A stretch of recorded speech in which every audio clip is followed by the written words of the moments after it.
Hello friend, आज के इस वीडियो में हम लोग ड्राई टाइप ट्रांसफार्मर की installation, operation and maintenance practice के बारे में डिस्कस करने वाले हैं। और इस वीडियो का फ्लो इस तरीके से रहेगा। सबसे पहले basic concept, installation procedure, correct checking method and important concept.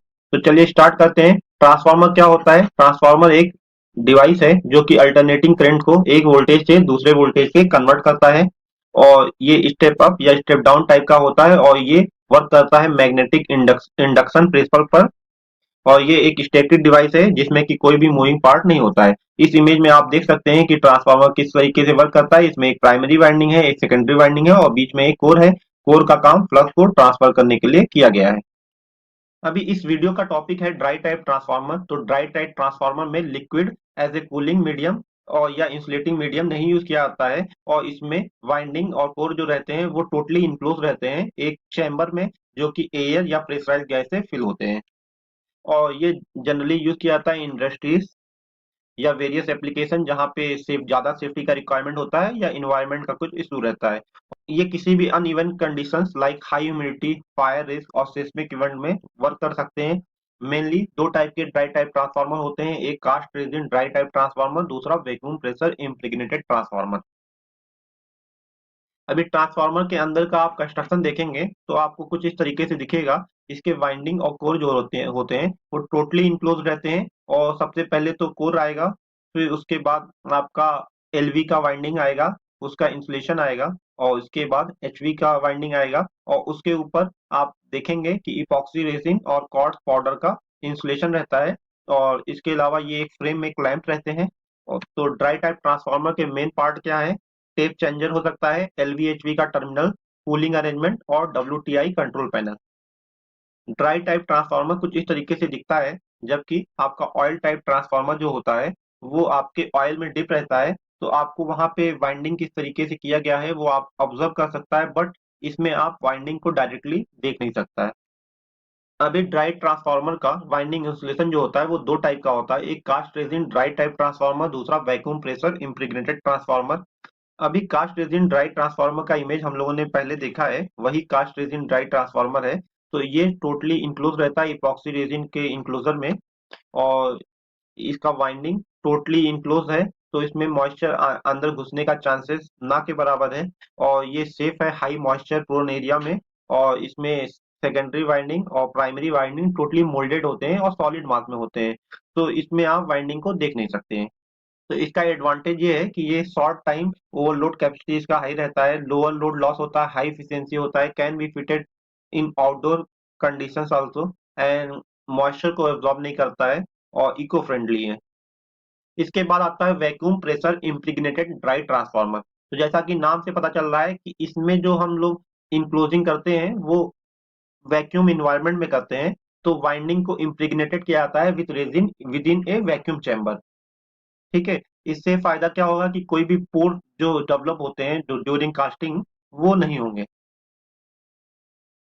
और इसमें वाइंडिंग जो होते हैं फॉइल या स्ट्रिप के फॉर्म में होता है, और वाइंडिंग आप फिजिकली देख सकते हैं। अगर ट्रांसफार्मर का डोर आप ओपन करेंगे तो वाइंडिंग को आप ऑब्जर्व कर सकते हैं कि वाइंडिंग किस तरीके से है। तो इसका फायदा ये है कि इसका मैकेनिकल स्ट्रेंथ बहुत ज्यादा रहता है। इसमें ड्यूरिंग रेजिन फिलअप कोई भी पोर नहीं डेवलप होता है। और टेम्परेचर का फ्लक्चुएशन भी इसमें कम रहेगा। और फायर प्रोन नहीं रहता है ये।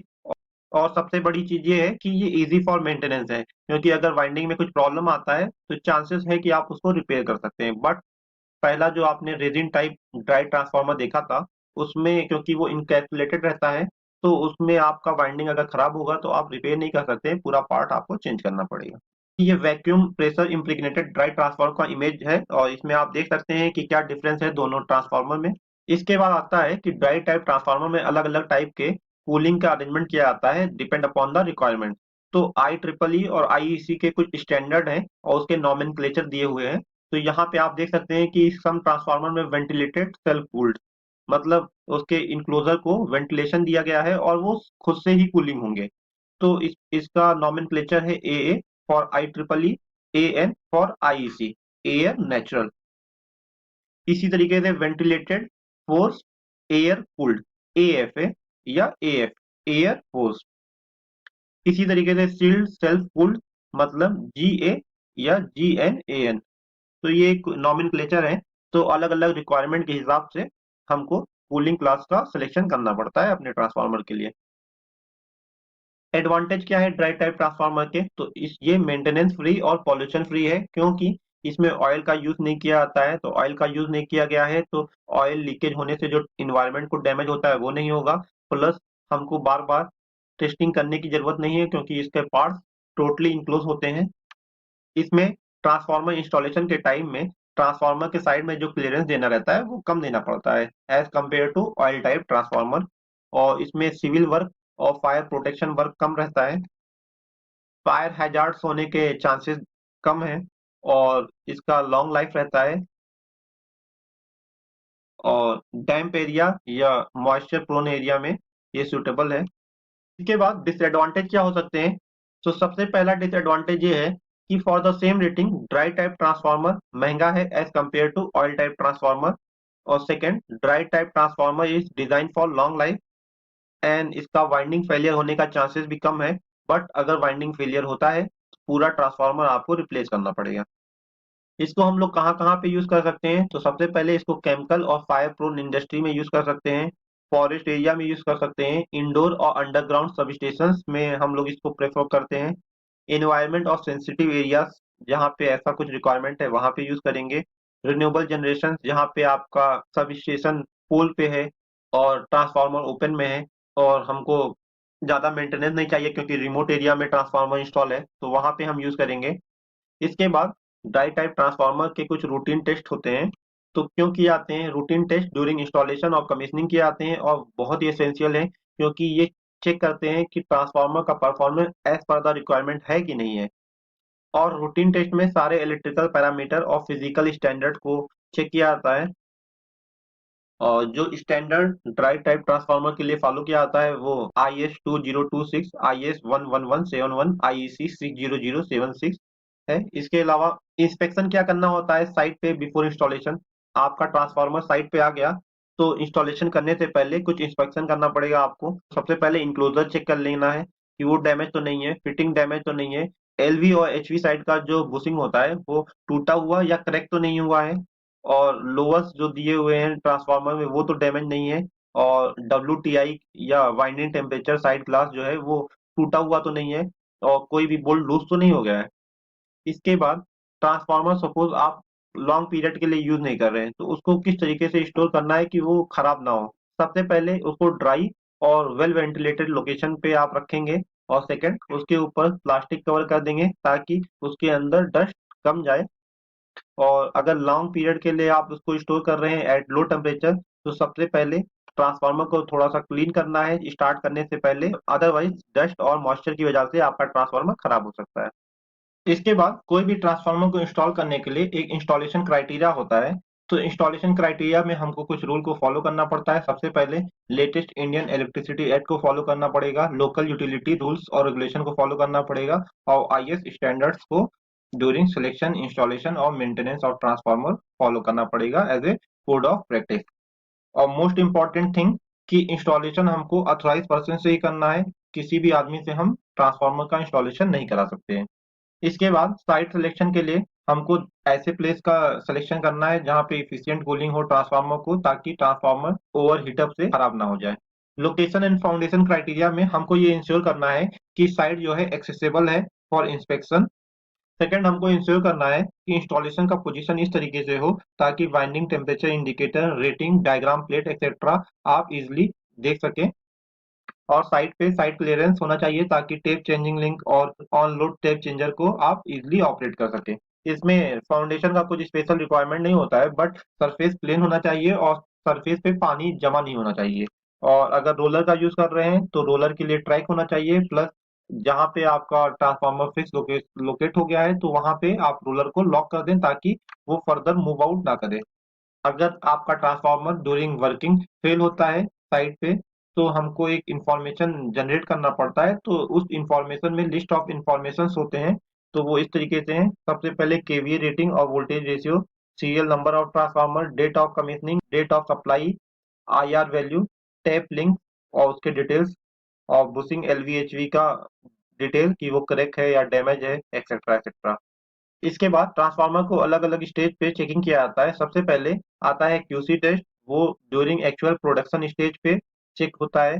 दूसरा आता है रूटीन टेस्ट, इसमें आफ्टर प्रोडक्शन हम लोग रिजल्ट को वेरीफाई करने के लिए और एक्चुअल परफॉर्मेंस ट्रांसफार्मर का देखने के लिए रूटीन टेस्ट करते हैं। उसके बाद आता है प्री कमीशनिंग टेस्ट, ये हम लोग साइट लोकेशन पे करते हैं ड्यूरिंग ट्रांसफार्मर इंस्टॉलेशन। अभी रूटीन टेस्ट में क्या क्या टेस्ट करना पड़ता है, तो जनरली रूटीन टेस्ट एक टाइप का इलेक्ट्रिकल टेस्ट है, जिसमें कि इलेक्ट्रिकल के सारे पैरामीटर चेक किए जाते हैं, जिससे कि पता चलता है transformer as per the specification बना है कि नहीं है। तो इसमें आता है वोल्टेज रेशियो टेस्ट। तो वोल्टेज रेशियो टेस्ट का यूज हम लोग ट्रांसफार्मर का रेशियो कैलकुलेट करने के लिए करते हैं। इसी के साथ आता है वेक्टर ग्रुप वेरिफिकेशन। अगर दो ट्रांसफार्मर को पैरेलल में चलाना है तो वेक्टर ग्रुप वेरिफिकेशन करना बहुत ही इंपॉर्टेंट है, जिससे कि पता चलेगा ट्रांसफार्मर आपका DI1 टाइप का है या DY11 टाइप का है। अगर दो ट्रांसफार्मर यूज कर रहे हैं तो दोनों का वेक्टर ग्रुप सेम होना चाहिए, अदरवाइज आपका ट्रांसफार्मर होल्ड डाउन नहीं करेगा एट ए टाइम। इसके बाद वाइंडिंग रेसिस्टेंस चेक करते हैं हम लोग, नो लोड लॉस और मैग्नेटिक लॉस टेस्ट करते हैं, इंसुलेशन रेजिस्टेंस चेक करते हैं ताकि पता चले कि वाइंडिंग का इंसुलेशन प्रॉपर है कि नहीं है, डाई इलेक्ट्रिक टेस्ट करते हैं ताकि पता चले कि वाइंडिंग या आपका ट्रांसफार्मर पार्टिकुलर वोल्टेज पे होल्ड कर रहा है या नहीं कर रहा है, और उसके बाद लोड लॉस कर चेक करते हैं। इसके बाद रिजल्ट निकल के आएगा जिसमें कि no load loss, load loss ये सब कैलकुलेट करने के बाद एक रिजल्ट आएगा, और उससे हम लोग इफिशियंसी कैलकुलेट कर लेंगे, रेगुलेशन चेक कर लेंगे। तो इस तरीके से रूटीन टेस्ट में हम लोग कंप्लीट टेस्ट करते हैं, जिससे कि पता चले कि ट्रांसफार्मर का परफॉर्मेंस ओके है कि नहीं है। इसके बाद आता है प्री कमीशनिंग टेस्ट, इसका लोकेशन साइट पे होता है, और इस पे इंसुलेशन रेसिस्टेंट टेस्ट एक बार हम लोग इंश्योर करते हैं कि इंसुलेशन प्रॉपर है कि नहीं है, वोल्टेज रेशियो टेस्ट करते हैं, कॉन्टिन्यूटी टेस्ट करते हैं, वाइंडिंग का रेसिस्टेंस चेक कर लेते हैं, मैग्नेटाइजेशन टेस्ट करते हैं जिससे कि पता चल जाए कि आपका वाइंडिंग प्रॉपर है कि नहीं है, कोर का बैलेंसिंग है कि नहीं है, और मैग्नेटिक बैलेंस टेस्ट करते हैं। इसके बाद हम लोग फिजिकल इंस्पेक्शन करते हैं, WTI winding temperature indicator unit, alarm, trip fan etcetera, ये सब चीजों का हम लोग चेकअप करेंगे ताकि पता चले कि ट्रांसफार्मर ऑन करने के लिए रेडी है या नहीं है। अभी एक टर्म आया था WTI, तो WTI किसी भी ट्रांसफार्मर के लिए बहुत ही इंपॉर्टेंट पार्ट है। तो ये एक यूनिट है जो कि कंट्रोल करता है ट्रांसफार्मर के टेम्परेचर को और मॉनिटर करता है ट्रांसफार्मर के टेम्परेचर को। तो इसका नाम है वाइंडिंग टेम्परेचर इंडिकेशन। ये एक टाइप का यूनिट है जिसमें कि अलग अलग सिग्नल वाइंडिंग से और कोर से आते हैं। तो ये टेम्परेचर को मॉनिटर करता है वाइंडिंग के और कोर के, और टेम्परेचर को मॉनिटर करेगा। जैसे ही टेम्परेचर राइस अप होगा आपका फैन ऑन हो जाएगा और ट्रांसफार्मर का कूलिंग स्टार्ट हो जाएगा। फर्दर अगर आपका टेम्परेचर एक सेट लिमिट से एबव चला जाता है तो अलार्म जनरेट होगा जो कि आपके सर्किट ब्रेकर पे शो होगा। फर्दर आपका टेम्परेचर राइज करता है तो ट्रिप अलार्म जनरेट होगा और सर्किट ब्रेकर को ट्रिप कर देगा।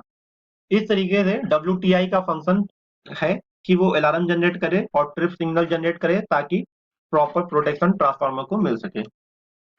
अभी ट्रांसफार्मर को अगर मेंटेन करना है तो उसके लिए एक मेंटेनेंस शेड्यूल हमको जनरेट करना पड़ेगा, उसके हिसाब से ट्रांसफार्मर को मेंटेनेंस करना पड़ेगा, अदरवाइज ट्रांसफार्मर का लाइफ रिड्यूस हो जाएगा।